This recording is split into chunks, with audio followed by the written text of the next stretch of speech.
Добар ден, почитувани, добре дојдовте во магазинот за родителство 0 плюс месеци на телевизија Телма. Родителите обично имаат одличен однос со своите деца кога тие се мали, но во пубертетот најчесто се менува. Собата е неуредна, постојано се онлайн, имаат тајни, доца легнуваат навечер, сакат да носат самите одлуки за се. Родителите ова ги збунува, шокира и ги изместува од рамнотежа. Што треба да направат за време на пубертетот за работите да се нормализираат во домот? За родителските предизвици за време на пубертетот денеска разговараме со примариус доктор Славица Гајдазиц-Кнежевиќ, невропсихијатар, семеен и системски психотерапевт во Институтот за брак, семејство и системска пракса Алтернатива. Разговорот следува по рекламниот блок.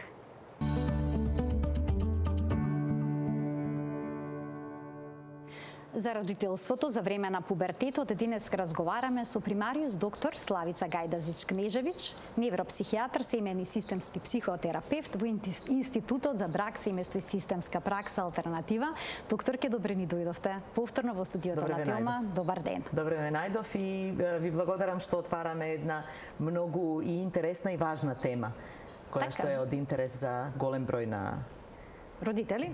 Секако. Велат мали деца, мали грижи, големи деца, големи грижи и се чини дека големите грижи започнуваат токму во периодот на пубертетот кога има трескање на врата, па потоа спротивставување, гласна музика во домот или пак исчекување да се вратат децата во доците часови од некој концерт или журка. Односите во семејството се менуваат, доаѓа еден турбулентен период. Кој е најкритичниот всушност период во односот родител, тинејџер?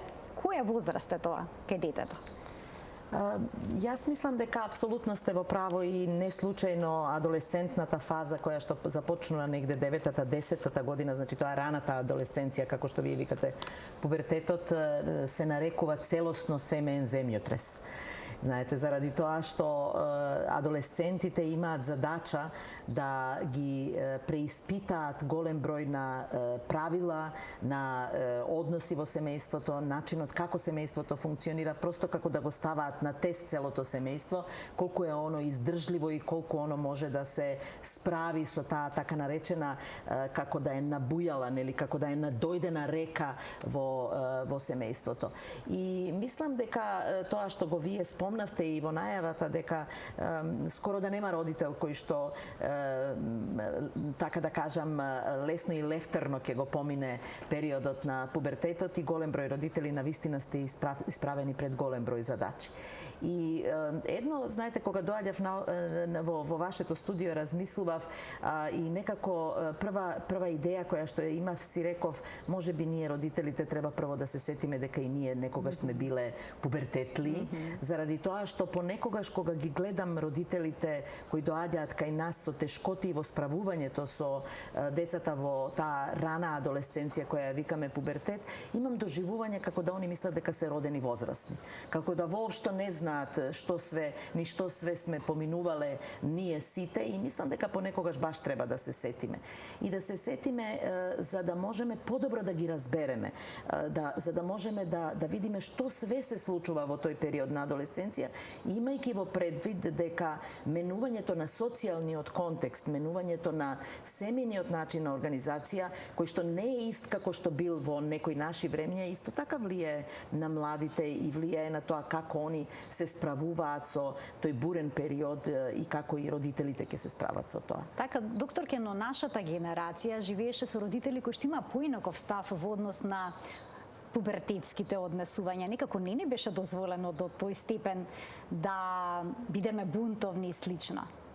Немате таков впечаток? Знаете како, јас мислам дека не само семејството, дека целокупниот контекст на живење е променет од времето кога ние живеевме и секако, кога ние сме биле во пубертет и секако тоа влија и на родителите. Да кажеме, безбедносните услови беа далеку поразлични, голем број на технолошките достигнувања се многу поразлични. Знаете, ние не можеме, ние живееме во едно сосема друго време и мораме да знаеме дека тоа време време ќе влијае и на адолесцентите и на нас, па и на односот како, затоа што почна да се промовираат интензивно детските права, нели, и тоа како ние треба да се однесуваме. И мислам дека голем број од семејните вредности се променија од периодот кога ние живеевме, да кажеме, посебно јас пред повеќе од 50-60 години. Така да мислам дека сето тоа треба да го имаме во предвид, да не само дали адолесцентите се сега поразлични, нормално е да бидат поразлични, кога и сето друго ќе биде поразлично. Меѓутоа, јас не мислам дека е сето тоа и негативно. Напротив, мислам дека сите промени кои што се случија во животите на децата денеска, кои што се во адолесценција, имаат и голем број позитивни страни и за родителите и за адолесцентите. Докторке, родителите понекогаш од тинејџерот не може да добијат одговор на наједноставно прашање, да речеме дали се облечат топло денеска, надвор времето е ладно, или дали ја напиша домашната задача. Знаат да привртуваат со очи, да одговорат со тон полн со сарказам и иронија, па родителите да се шокирани, да велат не си го препознавам повеќе детето, каде сгрешив, тоа е многу често прашање, па погрешиле ли родителите некаде? Прво, знаете, јас мислам дека ние родителите грешиме и дека тоа мораме да го апсолвираме како составен дел на родителствувањето, дека грешиме и дека најмногу грешиме со децата. Заради тоа што тој е однос преполн со емоции и емоциите полно пати ни ги замаглуваат рационалните размислувања, и од друга страна заради тоа што мислиме дека чим ние тоа го правиме со добра намера, без оглед дали грешиме, намерата е важна, знаете, она што викаат и патот до пеколот е поплочен со добри намери. Така да првата работа која што треба да бидеме свесни дека грешиме. И ако успееме тоа да го видиме, тогаш сме на добар пат да не ги повторуваме грешките. За жал, ние родителите, тргнувајќи од премисата дека ние све подобро знаеме од децата, дека тоа го правиме со најдобра намера затоа што ги сакаме нашите деца, не сме спремни да ги погледнеме грешките и не сме спремни кога нешто не ни оди добро, особено кога е тоа прашање на односот со пубертетлијата, односно со младиот адолесцент, да застанеме и да кажеме чекај да видиме каде, што јас тоа правам, оти во секој однос двете страни имаат одговорности. Има одговорности адолесцентот, ама имаат одговорности родителите. И да видиме да не ги повторуваме истите работи еднаш и два пати и три пати.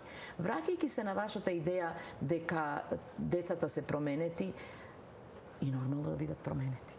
Како би инаку тие напредувале во својот живот и како ако све остане исто, како кога имале 5 години, како кога имале 7 години. Меѓутоа, она што мене ми се чини и вие загатнавте една исклучително важна тема е тоа како ние комуницираме со нашите адолесценти. Не можеме да очекуваме, тоа е првата лекција која мораме да ја научиме, ако сакаме да после тоа бидеме дел од разговори и за многу сензитивни и за многу ризични теми, да ние комуницираме со нив на еднаков начин, како да сме истражни органи и да стално поставуваме прашање, знае, дали ова, дали ова, а немаме време да малку застанеме и да поминеме квалитетно, како ние викаме време, макар 5 минути со нашиот адолесцент и да разговараме на начин во кој што се поставуваме безмалку на еднакво ниво. Оти децата до период на пубертет, ние можеме од позиција на некој кој што ќе им каже што да прават и они само да бидат извршители во најголем број случаи. Меѓутоа, како растат децата, тие сакаат да ги поравнуваме и типично за адолесценцијата е дека сакаат да бидат вклучени во сите договори, во сите одлуки. Тоа не значи дека ние треба нив да ги слушаме, меѓутоа треба да им дадеме можност да и тие нас ни кажат како они гледаат на одредени работи и какви се нивните размислувања. Така да просто да кажам извршител, тие сакаат да станат преговарачи. Сакаат и ние тоа треба да им го обезбедиме, ако сакаме да ги научиме да полека се движат кон нешто што ќе значи нивни зрели и здраворазумски одлуки во некоја следна фаза која што од сега почнуваме да ја негуваме. Така да мислам дека кога родителите ќе застанат и ќе кажат јас не си го препознавам своето дете, треба да видиме што е она што и да ги прашуваме нашите деца. Да ги прашаме, знаете. Како да разговараме? Еве, некогаш родителите сакаат да знаат нивните деца со кого дружат, каде излегуваат, дали имаат дечко, девојка, може би раскинале врска. На кој начин да се направи тој разговор, доколку еве децава се затварат во себе и не сакаат да комуницираат со родителот? Јас прво сакам да им испратам порака до сите родители дека децата исклучиво имаат потреба од своите родители. Идејата дека ние не сме им потребни, дека не им е важно нашето мислење. Јас би сакала после оваа емисија да седнат и да се замислат зошто имаат потреба да на тој начин размислуваат. Децата се прво екстремно лојални на своите родители. Тие имаат потреба да ги задоволат своите родители, имаат потреба да бидат деца кои родителите ќе ги се гордеат со нив и ќе ги пофалуваат, и деца кои што и како мислењето на родителот му е важно. И покрето што не го покажуваат тоа, нели? Меѓутоа, начинот на кој што ние го нудиме нашето мислење, начинот на кој што ние, оти видете, ние седнеме со една онака прилично, како да кажам, беневолентно прашање и прашуваме како си помина денеска на училиште. И сега детето одговара, да кажеме, ако е создале добар, ќе каже, па денеска не бев спремен на час по историја. И ние веднаш таа информација ќе ја претвориме во серија на критики, во серија на совети, во серија на незадоволства и ова. Наместо да имаме трпение, наместо да можеме, и потоа детето научи дека секое прашање е како да нагазуваш на нагазна мина.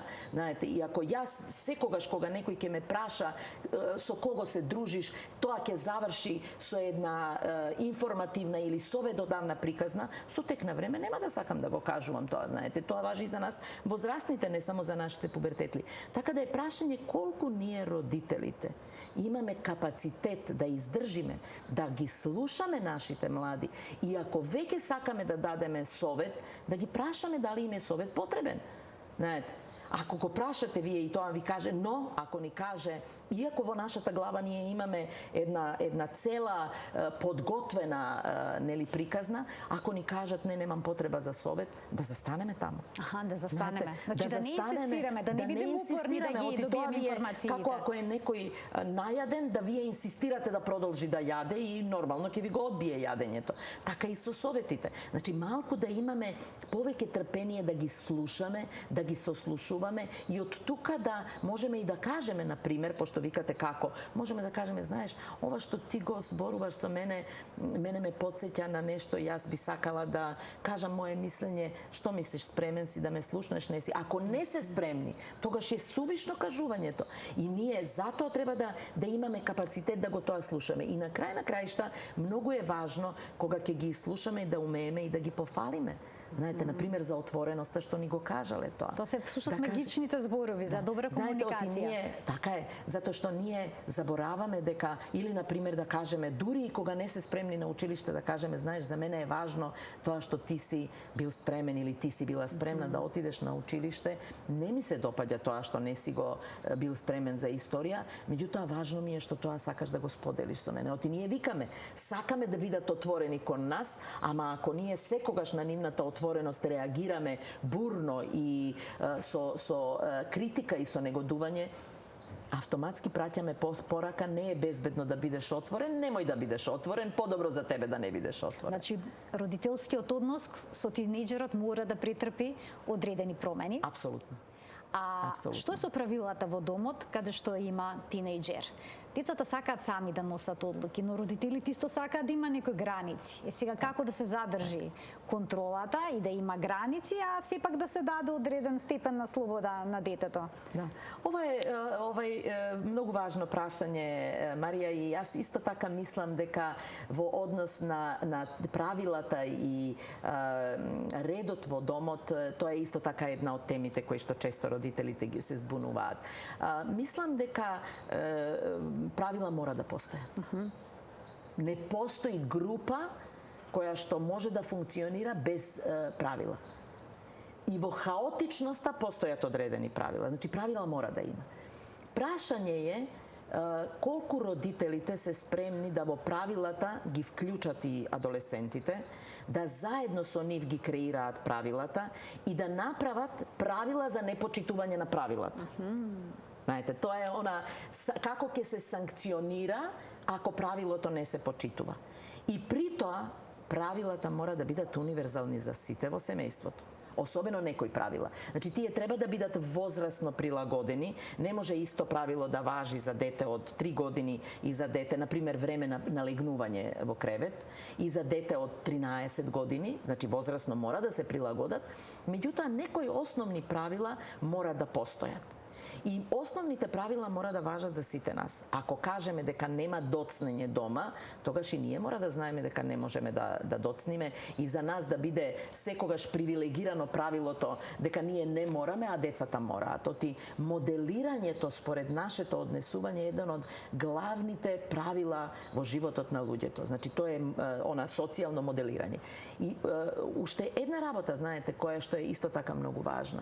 Кога воведуваме правила, многу е важно да воведуваме правила едно по едно, да правилата бидат јасни, да бидат строго специфични и да бидат усогласени со можностите на детето. Например, ако ние му кажеме јас сакам секое сабајле, ти да ја средуваш твојата соба, и да не одиш, а ние знаеме дека времето е многу тенко од сабајле, тогаш прашање се поставува дали ние сакаме да го ловиме на грешки или сакаме на вистина да ја изврши. Ја не велам дека не можат да ја извршат, меѓутоа мораме да бидеме некако свесни за тоа кога можеме да кажеме јас сакам да собата пред да легнеш биде средена. Например, ако е тоа по-изводливо за детето. Значи, мораме некако да бидеме свесни за тоа колку се децата ангажирани, колку они можат и како можат, за да можеме да ги даме. И она што е многу важно, при прво извршување пофалба. При прво извршување. На пофалбите не смее да им има крај. Знаете, кога ќе браво за тоа што да се даде потврда дека ние го препознаваме трудот и дека ние и не е браво за тебе. Конкретно и пофалбата мора да биде многу специфична и поврзана со одредена активност и непосредно после извршената активност. Например, ние го гледаме дека во моментот ги собира алиштата и ние тоа го пофалуваме. Не чекаме да оно заврши, не знам, денот да направи 5 активности, па на крај на денот браво за тебе. Тоа не е доволно. Значи, мораме да видиме, си ги средил кондурите, веднаш пофалуваме. Веднаш пофалуваме. Значи, она што е важно да го знаат родителите, секогаш ќе добиваме повеќе од она што го пофалуваме, на што вниманието ни го привлекува. Ако повеќе критикуваме, повеќе од тоа однесување ќе добиваме. Значи, ќе добиваме повеќе негативно однесување. Значи, зависно каде ние вниманието кај го насочуваме. Но и ве споминавте собата. Најчесто детските соби во време на адолесценцијата се во хаос и родителите тука знаат да постават правило. Собата мораш да се исчистиш. Многу често децата знаат само да ја затворат вратата и тука да заврши разговорот. Сега како родителот дефанзивно да реагира во овие моменти, како да си го скроти сопствениот бес и сопствениот стрес? Тука знаат да викаат, да избие голема кавга, едно огромно недоразбирање во домот. Знаете, прашање е дали затоа што не е послушана нашето барање или заради тоа што стварно е во неред собата или и двете работи. Јас малку ќе бидам провокативна. Нели? Да ќе кажам, знаете, кучињата мокрејки ја одбележуваат својата територија. Децата, адолесцентите во својата соба со хаосот кој што го прават во својата соба, ја обележуваат својата територија. Постои едно правило кое што ние родителите добро е да го имаме на ум. Тоа не значи дека не треба да реагираме, дека за да можат успешно да се одвојат од нас и да се индивидуализираат и да се сепарираат, што е некако успешната приказна на децата во некои покасни фази од нивната адолесценција, тие мора прво да почнат да се разликуваат од нас. Не можат они да бидат идентични со нас и све да прават што ние сакаме од нив и да бидат апсолутно послушни и на крај успешно да се сепарираат. Значи мораат негде да покажат бунтовност, да ни покажат дека они имаат и да ни покажат дека приоритетите им се различни. Ја не викам дека тие не треба да ја средуваат собата, да се разбереме, ама они имаат различни приоритети. И во таквата ситуација може да треба да се седне и да се поразговара со младиот адолесцент. И да се каже, знаеш, мене ми пречи твојот неред во собата, гледам тебе не ти пречи. Многу често ќе слушнете дека нив не им пречи. И тоа се само различни вредносни системи кои они ги имаат. Тоа не значи дека они никогаш нема да научат да го тоа направат. Во тој момент имаат некои други приоритети. Ајде кажи ми кога би тоа можело. Да се договориме. Колку често, на пример, ако не е секој ден, дали е секој еднаш неделно, дали ќе ја средуваат и да се понудим, ајде заедно. Можеме ли заедно? Може ли ти да ги диплиш и да тоа ни биде време поминато заедно. Значи постојат различни можности да ние бидеме малку покреативни во обитото. Ти знаете како ние се однесуваме? Ние се однесуваме, децата се како младите ластарки. И кога млада ластарка ќе ја свиткате, она се витка, ние сакаме да ја прекршиме. Има да биде по наше и крај. И тоа е нешто што често пати ги воведува во ќорсокак родителите заедно со адолесцентите. Денеска децата, односно адолесцентите, живеат во материјалистичка тинејџерска култура. Бараат скапи часовници, скапи мобилни телефони, скапи тренерки, скапи патики, значи имаат листа на барање. И сега како родителот да ги воведе во реалноста, што е реален живот? Многу интересно, знаете, вие зборувате, а јас се сеќавам на моето време и се сеќавам на себе лично. Јас исто така имав поголеми барања отколку моите родители можеа да ги реализираат. И моите родители едноставно ми соопштува дека тоа што јас го барам не може да го реализираат. Значи потребата да се биде малку надвор од кутијата, како што ние викаме, и да децата ќе бараат и децата ќе се. Меѓутоа не е дека младите живеат во материјално време. Ние сите живееме во материјално време. Ние сите живееме во вредности кои што се изместени вредности. И не можеме ние да се љутиме на нашите млади. Ајде тргнеме прво ние да ги вратиме вредностите. Оти во семејства во кои што родителите воспоставиле добра релација со своите деца и порано од периодот на пубертетот, како што викаме. А особено во периодот на пубертетот, децата имаат разбирање за тоа дека одредени работи, колку они да ги бараат, не може да ги добијат, оти тоа е надвор од можностите на семејството. Друго е тоа што родителите не се конзистентни во своите ставови. И едно од правилата исто така за кои што зборуваме. А тоа значи дека едниот родител ќе затега, а другиот родител ќе олабавува заради тоа што не може да ја издржи реакцијата на адолесцентот и се доживува особено ако адолесцентот научил да притисне на слабото копче, па да зборува за тоа како не се добри родители, како сите други родители се подобри од нив родители, не те сакам или нешто друго, знаете. И тука голем број родители не може тоа да го издржат. Наместо да останат принципиелно на ставот или денеска нема да дозволат, па не можејќи да ја издржат таа ситуација, за 5 дена ќе ја дозволат истата работа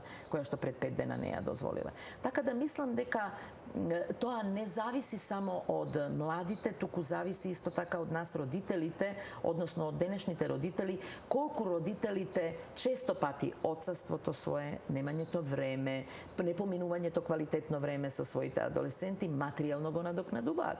И ако тоа тргне така материјално да се надокнадува, знаете, што поголема отсуство, то поголем подарок, знаете. Ако тоа така тргне, тогаш не можеме ние да очекуваме дека дете на 10, на 11, на 12 години ќе може тоа разумно да го процени. Оти, Марија, се извинувам, само уште една работа, она што треба да го знаат родителите, тоа е развојните, да кажеме, развојните настани на децата во пубертетот. На 10, 11, од 10-та до 14-та година, полињата на мозокот кои што се одговорни за емоционалните случувања, побрзо напредуваат отколку полињата на мозокот кои што се одговорни за здраворазумското размислување. И децата се повеќе водени од своите емоции, а не можат се уште да ги обработат и да донесат онака одговорни заклучоци за своите постапки. Ово објаснува всушност се. И родителите тоа мора да го знаат и треба да им помогнат на своите деца. Пак велам, ова не е за да ги оправдаме и да им попуштаме на децата, туку да знаеме дека треба да се биде малку по-тактичен, треба да се биде малку по-трпелив, треба да се има доволно време. Со 5 минути во текот на денот, нели, да ние сите работи ги разрешиме на нашите адолесценти, навистина е прилично тешко. Така, но децата, односно адолесцентите, понекогаш во текот на денот се некомуникативни, па бунтовни, тажни. Точно. Има осцилации во расположението сега. Родителите како да го издржат? Тоа што го кажавте сега. На ова што јас го кажувам, Но дека емоционалните сфери во тоа? мозокот побрзо напредуваат отколку разумните, односно рационалните расудувања. И знаете, понекогаш е доволно да се вклучат во некои активности, понекогаш е доволно да се малку биде трпелив, да се каже гледам дека не си во добро расположение сега, кога ќе сакаш јас сум тука, можеме ли да поразговараме, а не да секоја промена завршува со репетитивно однесување на родителите, со лутина. Јас знам дека родителите се и исплашени, и во недоумици, меѓутоа тоа не им помага на нивните деца кога и они нема да можат да го отконтролираат својот страф или својата недоумица, па почнуваат да притискаат, па кажи што ти е, па што се случува, па гледам дека нешто се случува. Знаете, тоа не е нешто што може да им помогне на адолесцентите. На крајшта ние возрастните имаме повисоки задачи, не можеме ние да бараме нешто на што и самите не сме спремни, знаете. И управо за тоа еве јас да го најавам проектот, да не го заборавиме проектот кој што Институт Алтернатива го спроведува во моментов, и тоа паралелно имаме два проекта. Институт Алтернатива по втор пат има 4-годишен проект финансиран од Европската комисија. Овој пат работиме со родители во рана адолесценција, односно со адолесценти и нивните родители, и почнуваат веќе регрутирања, како ние ги викаме за нашите работилници. Ќе се работат 6 работилници со родители и со нивните деца кои се, пак да кажам, на возраст од 10 до 14 години, повик да се пријавуваат на институтот. Почнуваме со пилот фаза, па потоа ќе има следната година уште повеќе работилници, и паралелно со тоа ние во јули месец го отворивме повторно со поддршка на глобалната заедница, меѓу која што се и ЮН агенциите, Светска здравствена уницев, го отворивме референтниот центар за родителски вештини, кој што е единствен во целиот регион, и работиме практично да им помогнеме. Програми ќе почнат да се спроведуваат за родители кои што ќе ја имаат потребата од тоа во различни возрастни групи. Така, доктор Кјовов, ова е навистина корисен проект, бидејќи родителите се исправени пред бројни предизвици и треба успешно да ги решат, затоа што е тоа важно и за целото семејство, како за децата, така и за родителите. Верувам дека ќе има голем интерес. Јас исто така се надевам дека ќе побуди интерес кај родителите. Еве можат уште еднаш да им најавиме на гледачите да се пријават во Институтот Алтернатива доколку сакаат да учествуваат на овие работилници. Докторке, што е со тинеџерите кои што се почесто се изложени на бројни предизвици како што е алкохол, цигари, дрога, ризично однесување? Како родителите да ги заштитат децата од тие сериозно опасни, би рекла, врснички однесувања, односно влијанија, негативни? Одлично прашање, знаете, ние како да вака развојно ги гледаме што све треба. Значи, ако почнеме од приказната за комуникацијата и за тоа ако родителите развијат добар вид на комуникација и на разговор и на споделување со својот адолесцент, тогаш веројатно адолесцентот ќе се осмели да почне да споделува и за одредени ситуации кои што се непријатни, ризични, како што спомнавте, иако не смееме да го заборавиме и моментот на сексуалното, сексуалните предизвици, да ги така наречеме, кои што се исто така многу значајни, рано стапување во сексуален однос, евентуално сексуално преносливи заболувања и така натаму. Она што јас мислам дека е многу важно да го знаат родителите е дека наша задача не е да ги заштитиме, туку да ги научиме тие да се заштитуваат. Значи, ние што и да направиме не можеме да ги заштитиме. Со други зборови, како да научат да одолеат на притисокот на врсниците, како да може да направат добар избор во однос на помалку ризични од ризични ситуации. И тоа е нешто што е голем предизвик и за младите, а и за родителите. И она што е повторно најважно е да низ можноста да се искомуницира, да бидеме во тек и да можеме да им ја пренесеме информацијата на соодветен начин на младите, за да можат да тие споделат одредена ризична ситуација. Оти само тогаш сме ние моćни да помогнеме. Ако не знаеме што се случува, немаме можност да Треба помогнеме. значи да ги научиме секогаш да ни се доверуваат. Па јас би рекла да споделуваат. Да споделуваат. Знаете, да умеат да споделат и да умеат да го кажат тоа на начин кој што нема да предизвика паника во семејството. Оти ако дете ви дојде и ви каже, знаете, на 13-14 години, и дојде и ви каже како помина синоќа, и вие го осетите дека е малку под дејство на алкохол или пробал или испил или не знам што, и тоа предизвика бурна реакција и предизвика казна во семејството. Ние сме отфрлени за виек и виеков од адолесцентот. И, тоа не значи дека треба да го потапшаме по рамо и да му кажеме браво синко, алалдате или браво керко. Меѓутоа треба да умееме во тој момент повторно да ги исконтролираме нашите стравови и нашите емоции и да дадеме простор да слушнеме, знаеки дека во тој период голем број ситуации на обиди, на пробања, на контакти ќе се случат. Сакале ние тоа или не сакале. Но ако ние успееме да го тоа искомуницираме, ние сме тогаш моćни да евентуално укажеме на сите ризици кои што може да следат од повторувачкото, да кажеме, такво однесување и притисокот од страна, и да делуваме и да можеме да му помогнеме на нашиот адолесцент. Докторке, никогаш мораме да го дисциплинираме тинејџерот. Како тоа да се направи? Во која смисла мислите да го дисциплинираме? Па ете, да се постават одредени граници доколку се претерани, да речеме, доколку е некоректно однесувањето, да се врати на правиот пат. Како тоа да се направи? Сигурно, знаете, јас превеска зборував, ако ние сме се доколку ништо од сето учествуваме, тоа што го кажуваме не се почитува во домот. Да, секако мора да постојат, како викате вие, дисциплински мерки, односно јас го викам санкција за непочитување на правилата. Тоа е нешто што во старт мора да има. Значи, тоа е као закони, подзаконски акти. Знаете, вие имате закон, а тоа е правилото, ама имате подзаконски акти кои обезбедуваат да законот се стави во функција. Па така и во семејството. Значи, секогаш мора да се знае што ако тоа не се испочитува, што ако се прекрши правилото, какви санкции ќе следат после тоа, односно што ќе се случува. Јас не би сакала да зборувам дека се тоа казни или повеќе би сакала да кажам дека се тоа нови правила кои што ќе важат ако не се почитува првото правило, знаете. Например, ако задоцни еднаш и ако задоцни два пати и три пати или ако не знам нешто друго не почитува, што после тоа следи. Знаете, децата секогаш мораат да знаат, да почнат да го развиваат тој одговорен момент за кој што велиме дека малку доцни во ова, да знаат дека секое однесување има и своји последици и дека тие се последици кои што ќе следат, последиците ќе следат ако не се почитува, и на тој начин ги учиме кондиционирано да они можат да стануваат одговорни. Ако не ни се допаѓа јазикот со кој што разговараат, ако има навредливи зборови?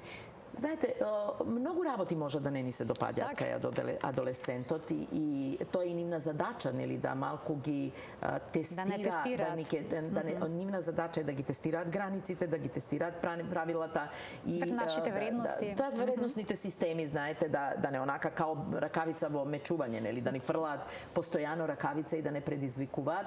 Наше е да видиме што од сето тоа, ако ние тргнеме све не ви се допаѓа кај адолесцентот, тогаш сме прилично заглавени во цел. Меѓутоа, добро е да тргнеме од една работа, па да кажеме ова најмалку ми се допаѓа или ова сакам, ова не е дозволено. Па потоа второ, па трето, па четврто, знаете. Оти многу работи нема да ни се допаѓаат, као што и кај младите не им се допаѓаат голем број работи што ние ги правиме возрастните. Па стануваат и тие критични кон нас. Но она што мислам дека полно пати го забораваме, а јас би сакала да ги потсетам родителите. Воопшто, тоа идејата дека се они најадени, напиени, тоа беше поговорка на моите родители. Дека се најадени, напиени, облечени, нема за што што да им представува проблем, сме во тотална, ако така размислуваме, тогаш сме во тотална грешка, тогаш воопшто не разбираме што се случува со адолесцентите, затоа што само биолошкиот момент ако го земете и тој нагол наплив хормонален кој што се случува во нивниот организам и тие нагли биолошки промени кои ги збунуваат, кои ги застрашуваат, кои ги доведуваат во недоумица, потоа незадоволството од промените кои што се случуваат. Не знам, мали ми се, сега да го наречам, нели, прса, како што викаат, градите, или не знам, голем ми е задникот, или не знам, ова ми е, или носот многу ми помрсна, или ушите многу ми порасна.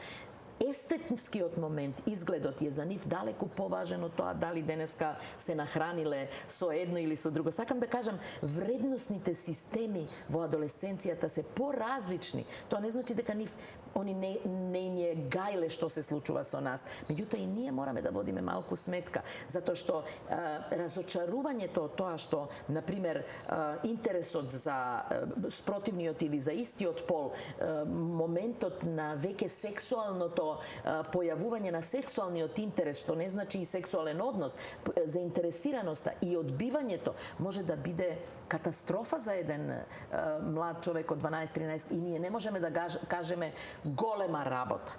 И сега што? Знаете, затоа што тоа апсолутно не става во позиција дека ние не го познаваме моментот. Не познаваме што е за нив. Јас сега се борам со екзистенција на семејството, тебе заради тоа што симпатијата, не знам, те откачила или не. Па да, ама тоа за нив од тој момент е права катастрофа, знаете. Поразително, така. И тоа е практично да ние развојно треба да се прилагодуваме и да ги вреднуваме работите, што не е лесно, знаете, за родителите, затоа што голем број родители на вистина се сретнуваат со голем број на други, како што они би рекле, сериозни предизвици. Не вреднувајќи дека и она што се случува со пубертетлиите е исто така е сериозен, или на пример булингот што им го прават, што е сега, нели, многу ми е драго оваа кампања што иде на Мак Петрол моментално, да булингот кој им се случува. И голема работа ти рекле дека имаш клампави ушти. Како голема работа? Па тоа е... Па навистина е голема работа всушност. Навистина е за еден 12-13, знаете, или ти рекле дека си бубалица, па не. Знаете, тоа е, све е тоа и те како важно во тој период во кој што се наоѓаат децата. Да, оваа кампања е навистина многу важна за се крене свесноста и ке самите деца да предпознаат што е тоа булинг за да можат и да пријават, бидејќи многу често и не знаат дека тоа што им се случува всушност представува врсничко насилство. Моето последно прашање за денеска ќе се однесува на тоа како всушност да си ги и си ја подобриме на некој начин комуникацијата со детето кое што го променило односот кон нас родителите. Дали е корисно и да слушаме заедно музиката што му се допаѓа или да изгледаме филм по негов избор. Нешто такво. Марија. Се враќаме на почетокот, уствари, тоа е дека за да ја подобриме комуникацијата, добро би било да имаме безмалку секојдневно време одвоено. Ако не можеме секој ден, тогаш барем еднаш, два пати во неделата да одвоиме време, да го поминеме времето. И ако е за совет, ако тоа уопште може да се квалификува така, или повеќе мое насочување е да дадеме можност да го изберат времето нашите адолесценци под услов да тоа не е нешто што е, знаете, ние дури можеме да понудиме 3 работи, знаеки од прилика она што им е нив значајно. Например, да гледаме филм или да шетаме или да, не знам, играме или да возиме точак или не знам, нешто друго да направиме или да сготвиме вечера заедно. Значи ние можеме да понудиме што би ти одбрало тие 3 активности, да ги насочуваме или пак да ги замолиме нив да ни дадат 3 предлога, а ние да видиме што е. Значи тоа е прв чекор за да почне комуникацијата. Да почнеме да комуницираме за не така горливи теми, оти не можеме ние да очекуваме дека ќе почнеме веднаш да разговараме за ризиците, а не сме научиле да комуницираме за обичните работи. Втората работа која што, ако може да слушајте ги адолесценти. Слушајте ги. Не трчајте брзо со вашите мудри совети и вашите мудри заклучоци и со, не знам, критиките. Слушајте ги само. И од кога ќе ги слушаме нашите адолесценти, можеме да понудиме и да кажеме, имам јас една идеја, дали сакаш да ја слушнеш?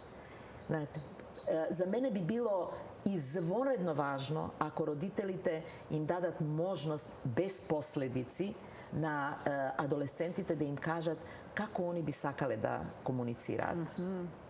Што е она што они би сакале да видат поразлично кај своите родители. Па не мора да го тоа реализираат, ама да ги слушаат. И од кога ќе го тоа кажат, да не брзаат со тоа да се бранат. Ама знаеш, јас сум таков заради тоа што, на пример, може да кажат, знаеш, мамо, ти стално си во некоја фрка.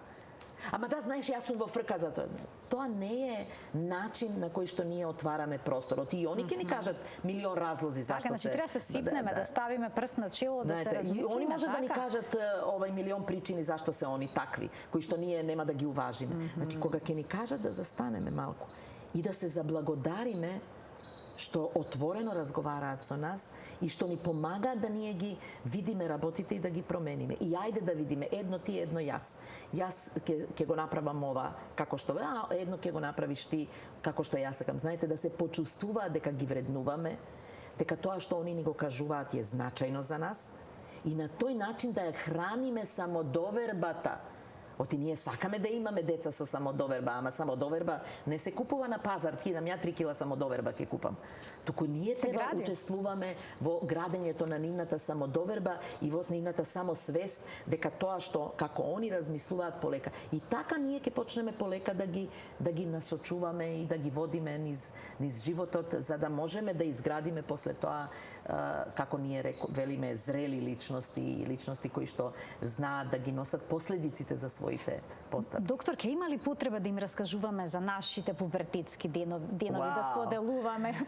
Знаете, јас би била одушевена да ние можеме тоа да го направиме, ако можеме тоа за да им помогнеме да видат дека ние не сме свемочни и дека ние не сме сезнајковци и дека цел живот ние не сме биле во таа ситуација. Значи, ако тоа можеме да го направиме, да кажеме, знаеш што, јас знам баба ти твоја кога јас бев и она ми забележуваше и сега гледам дека тоа се повторува и овде, мене ми помогна тоа и ова што ти мислиш. Тоа би бил идеален момент да им помогнеме. Оти понекогаш ние се однесуваме како да се они на подножието на Монт Еверест, а ние со нашата мудрост сме тамо на врвот и недостижни сме за нив. И тоа е застрашувачко чувство. Јас никогаш нема да бидам како моите родители, толку паметен, толку добар, толку успешен и не знам што. А ако сакаме да им помогнеме, не е да покажуваме колку сме ние, туку да полека ја градиме заедно со нив таа патека и да они видат дека и ние грешиме и не е страшно да се каже дека оти они го гледаат тоа. Знаете, само што ние постојано го маскираме тоа со некои наши образложувања и кога грешиме, јас грешив затоа што ова и ова и ова и ги учиме и нив да и они бидат манипулативни во однос на своите постапки и своите грешки. Тоа би било идеално, одлично би било. Марија, кога би можеле да родителе. Јас како родител на дете кое што е во адолесценција, во пубертет, ќе се обидам тоа да го направам. Ви благодарам многу за денешниот разговор. Навистина секогаш прекрасни совети и препораки, јасно кажани, кои што треба да не разбудат како родители да промениме нешто во себе. Фала многу, Марија, за можноста да разговараме на овака важни теми и уште еднаш да ги подсетиме родителите на можноста да се јават во институтот ако се заинтересирани за нашите работилници на кои што на вистина може многу да се научи и да се научи поразлично да се функционира и за доброто на децата и за доброто на родители. Кога започнуваат, значи се предавањата кои што се однесуваат тоа се интерактивни работилници, не се предавања. Ние очекуваме дека пошто има неколку фази, нели, ние сакаме да ја мериме успешноста на работилниците, така да ќе има малку разговори со луѓе како ние викаме проценители, да некои прашалници да се пополнат и ова ние очекуваме целиот процес на подготовки да заврши некаде до почетокот на ноември месец и веќе во ноември месец очекуваме првата или втората недела да почнат првите работилници. Ќе го следиме целиот овој проект и се надевам дека повторно ќе ни гостувате во емисијата. Поздрав. Почитувани примариус доктор Славица Гајдазис Кнежевич, невропсихијатар, семен и системски психотерапевт во Институтот за брак, семејство и системска пракса Алтернатива, беше денешна гостинка во Телма амбуланта, поточно во магазинот за родителство 0+ месеци. Ви благодарам за вниманието со кое што не следевте, ви посакувам пријатен ден.